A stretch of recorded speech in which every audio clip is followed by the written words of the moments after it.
যি ধৰণে পকৰটো উভতাই লৈ তাই হাই হেল্ল দিবলৈ আহিলে, গতিকে এই সুবিধাকণ পাওঁতে আজি ভাল ধৰণে বজাম। গতিকে তোমালোকক মই আগতীয়াকৈ কৈ থলোঁ হেডফোনডাল লগাই ল'বা, নহ'বা ভিডিঅ'টোত বহুত বেয়া কথা ওলাই যাবলৈ আছে।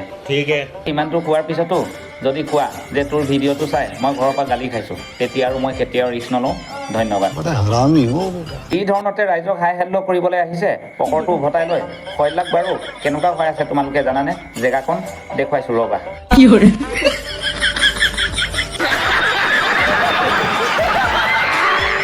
ঠিক এনেধৰণতে হৈ আছে তাৰ এই বস্তু। একচুৱেলি গাইজ, যি ধৰণেহে তাই পকৰটো উভতাই লৈ ৰাইজক দেখুৱাইছে, কেনেবাকৈ তাৰ পকৰত মৌ মাখিয়ে বাঁহ লৈছে নেকি বাৰু?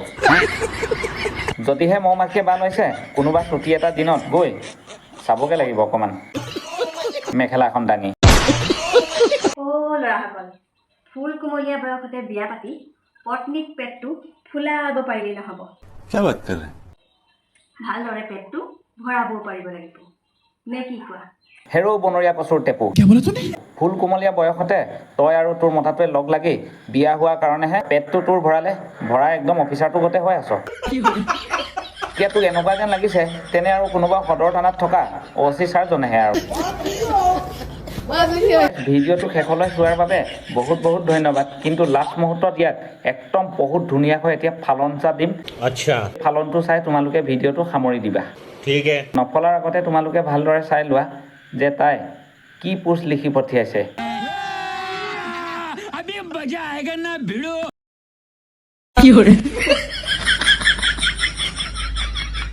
এতিয়া তোমালোকে দেখিলা নহয়, মোজা পিন্ধিলে ভৰি কিয় বগা হয় আৰু তাৰ জাঙিয়াটোৱে বোলে তাক বেমান কৰি আছে। হেৰৌ বনৰীয়া কচুৰ টেপু, আমাৰ শৰীৰত এনে কিছুমান বস্তু আছে জন্মগত কোলাই থাকে। তাতে তুমি জাঙিয়া বাদ দিয়া, 1 বছৰ দিন ফেৰা লভলি এনেকৈ সানি সানি থলেও কোলাই হৈ থাকিব। কিন্তু মই তোমাক এতিয়া মজা আইডিয়া এটা দি দিব পাৰোঁ। তোমাৰ শৰীৰত এটা লুকাই থকা অংগ আছে। যিটো বস্তু লুকাই আছে সি বেলিটোৰ মুখ জীৱনত চাগে দেখাই নাই, সেইটো কাৰণে ই অকণমান অসন্তোষ হৈ আছে। গতিকে তোমাৰ ফিল্ডখনত থকা যিমানখিনি দুবৰি বন আছে, চাৰফ চাবোন এসোপামান লৈ একেচাতে খুৰাই মেলি কাটি মেলি একদম পুৰা ক্লিয়াৰ কৰি জিলিকাই লোৱা।